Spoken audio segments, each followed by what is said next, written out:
Funded accounts पे सिर्फ अच्छी ट्रेडिंग करना काफ़ी नहीं है। यानी आप फंडेड अकाउंट ट्रेड कर रहे हो और सिर्फ अच्छी ट्रेडिंग करते चले जाओ, आप कामयाब नहीं होगे। When it comes to prop trading ना, when it comes to funded trading, तो आपको अच्छी ट्रेडिंग करनी होती है अपने फंडेड अकाउंट के साथ आने वाले ट्रेडिंग रूल्स और कंडीशंस को कंसिडर करके। फिर जो आप वो अच्छी ट्रेडिंग कर रहे हो ना, वो जो आप मेहनत कर रहे हो, आपको उसका फ़ायदा होगा। तभी हमारी recommended prop firm FTM funded trader markets, इनके जितने भी कैटेगरी के फंडेड अकाउंट्स के साथ जितने भी ट्रेडिंग रूल्स और कंडीशंस हैं, एक एक ट्रेडिंग कंडीशन रूल के ऊपर मैं डेडिकेटेड वीडियो आपके लिए लेके आता हूं, ताकि आप हर ट्रेडिंग रूल को अंडरस्टैंड करें। जैसे आज के दिन मैंने आपको फ्लोटिंग लॉस लिमिट का एक ट्रेडिंग रूल है, जिसको शील्ड रिस्क प्रोटोकॉल भी बोला जाता है, थोड़ी देर में स्क्रीन शेयर करके डिटेल में आपके सामने मैं वो एक्सप्लेन करूंगा। अब क्या है कि डिफरेंट कैटेगरीज के फंडेड अकाउंट्स हैं जिनमें कंसिस्टेंसी स्कोर का रूल आता है, वो मैंने आपको डिटेल में डिफरेंट वीडियोस के जरिए समझा दिया। लेकिन फिर कुछ फंडेड अकाउंट्स हैं कि जिनमें कंसिस्टेंसी स्कोर का रूल नहीं है, तो उसको रिप्लेस किया फ्लोटिंग लॉस लिमिट के रूल ने। ऑब्वियसली कंसिस्टेंसी स्कोर का जो रूल था, वो एक ट्रेडर को रिस्क मैनेजमेंट के परस्पेक्टिव से डिसिप्लिन रखता है। तो अगर वो रूल नहीं है, तो there has to be some sort of a trading rule जो आपको रिस्क मैनेजमेंट के परस्पेक्टिव से डिसिप्लिन रखे, जिसको फ्लोटिंग लॉस लिमिट यानी कि कहा जाता है ये शील्ड रिस्क प्रोटोकॉल। लेकिन एक बात मैं बता दूं कि ये जो रूल है फ्लोटिंग लॉस लिमिट का, ये आपका अकाउंट ब्रीच नहीं करता, इससे आपका अकाउंट ब्रीच नहीं होता। ठीक है, हाँ, इससे होता क्या है वो थोड़ी देर में स्क्रीन शेयर करके मैं आपको बताने वाला हूँ। एंड तक आपने वीडियो देखनी है। एंड पे आज का वीडियो आपको कंटेंट पसंद आए, वीडियो को लाइक करके चैनल को सब्सक्राइब करके बेल आइकन पर क्लिक कीजिएगा।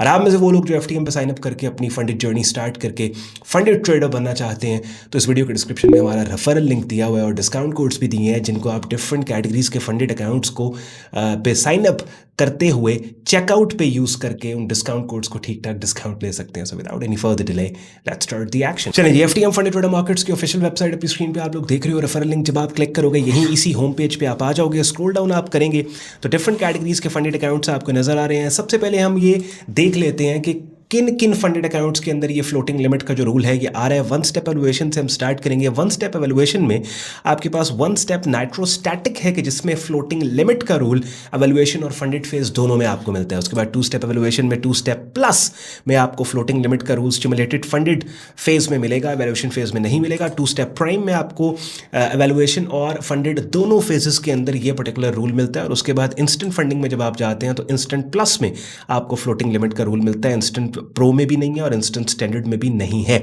अब लेट्स सपोज हमने यहाँ इंस्टेंट प्राइम सेलेक्ट किया और उसके बाद नीचे आप FAQs पे जब क्लिक करोगे ना, तो FAQs मैंने साइड पे ओपन करके रखे हैं और ये वो पर्टिकुलर रूल है जी।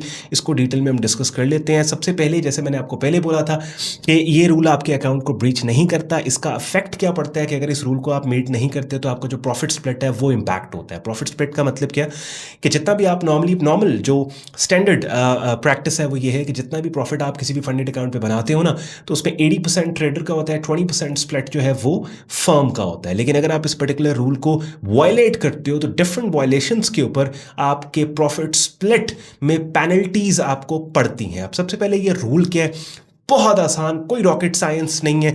रूल ये कहता है, और हर एक अकाउंट में, हर कैटेगरी के फंडेड अकाउंट में फ्लोटिंग लिमिट जो है उसकी परसेंटेज डिफरेंट है। अब जैसे टू स्टेप प्राइम से हमने स्टार्ट किया, ये वाला अकाउंट है जिसकी मैं बात कर रहा हूँ, टू स्टेप एवल्यूएशन में टू स्टेप प्राइम। इससे जब हम स्टार्ट करेंगे तो यहाँ पे आप देखें, इसमें यह कहता है rule limits floating equity loss unrealised losses from open positions 0.6%। यानी किसी एक पर्टिकुलर टाइम पे जो आपकी जितनी भी ओपन पोजीशंस है उनका कंबाइंड लॉस आपके ट्रेड अकाउंट साइज के 0.6% से ऊपर नहीं होना चाहिए। बात समझ आइए। मिसाल देता हूं आपको मैं इसकी। लेट्स सपोज आपके पास $1,00,000 का फंडेड अकाउंट है। अब $1,00,000 का फंडेड अकाउंट पे 0.6% कितना बनता है? 0.6% बनता है $600। तो आपका जो अनरियलाइज्ड प्रॉफिट है वो $600 से ऊपर नहीं होना चाहिए। अब अक्सर लोग यहाँ कंफ्यूज हो जाते हैं। ऑब्वियसली वो लोग जो फंडेड अकाउंट लेते ही इसलिए हैं कि वो छक्का मारना चाहते हैं, ठीक है। वो कहते हैं यार ये क्या बात हुई, हम हमारा तो एक टाइम पे $6,000 का भी लॉस हो सकता है। भाई आप सीरियस ट्रेडिंग नहीं कर रहे ना। आप मैं और जितने भी प्रोफेशनल्स हैं, आप उनसे किसी से पूछे, एक ट्रेड के ऊपर आपको मैक्सिमम 0.5% से ऊपर का आपको रिस्क नहीं देना है एक ट्रेड पे, ठीक है। अब लेट्स से अपने ट्रेड अकाउंट का 0.5% अगर आप रिस्क दे रहे हैं तो $100,000 के ट्रेड अकाउंट के ऊपर तो वैसे भी आइडियली आपको रिस्क $500 देना चाहिए। अब यहाँ पे एक बंदा सवाल करेगा, हाँ भाई तो फिर पैसा हम कैसे बनाएं, तो फिर हम फंडेड अकाउंट पास, भाई रिस्क टू रिवॉर्ड मॉडल पे काम करो ना। मैंने आपको लास्ट टाइम एक गोल्ड मार्केट की ट्रेड दिखाई थी और उसमें मैंने बताया था कि उसका जो रिस्क रिवॉर्ड था और उसका टेक प्रॉफिट टारगेट बिट हुआ वो 1:6 की ट्रेड थी, 1:7 की ट्रेड थी। बात समझ रहे हैं?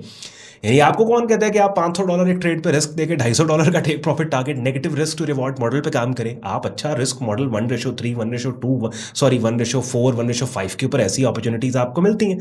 तो अगर आप कह लें कि प्रॉपर अपनी स्ट्रिक्ट रिस्क मैनेजमेंट करके फंडेड अकाउंट को मैनेज कर रहे हो तो फिर ये रूल आपको इसलिए नहीं तंग करेगा, बिकॉज 0.6% का मतलब ये है कि $1,00,000 पे किसी एक पर्टिकुलर टाइम पे आपका जो अनरियलाइज्ड लॉस है वो $600 से ऊपर नहीं होना चाहिए। और आप तो किसी एक ट्रेड पे आपका stop loss he let's suppose अगर $500 का है, ठीक है, तो आप इस फ्लोटिंग लिमिट को कभी ब्रीच करोगे ही नहीं। ठीक हो गया जी।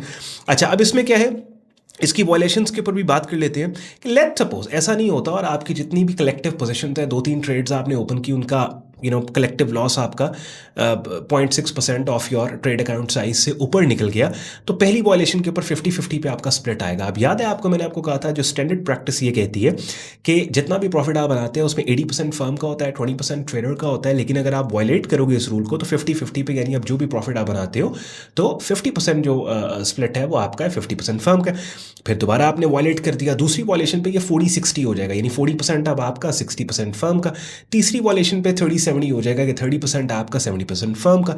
चौथी वॉयलेशन पे फिर ये 20-80 होगा कि यानी अब आपका 20% है जो भी प्रॉफिट आप बनाते हो और विड्रॉल के लिए एलिजिबल वो हो जाता है प्रॉफिट, तो वो उस प्रॉफिट में से 20% आपका होगा, 80% फर्म का होगा और फिर ये परमानेंट हो जाएगा, फिर ये लॉक्ड हो जाएगा। चाहे उसके बाद बेशक आप अब फ्लोटिंग लॉस लिमिट या शील्ड रिस्क प्रोटोकॉल का जो रूल है उसको बेशक आप जो है वो फॉलो कर रहे हैं और उसको आप बिल्कुल उसके ऊपर आप ठीक तरीके से आप चल रहे हैं। अब 2 स्टेप प्लस फंडेड अकाउंट, यहाँ पे आप देखें 2 स्टेप प्लस में, जहाँ ये वाला, इसके भी FAQs में हम देख लेते हैं कि इसका फ्लोटिंग लॉस लिमिट रूल क्या कहता है।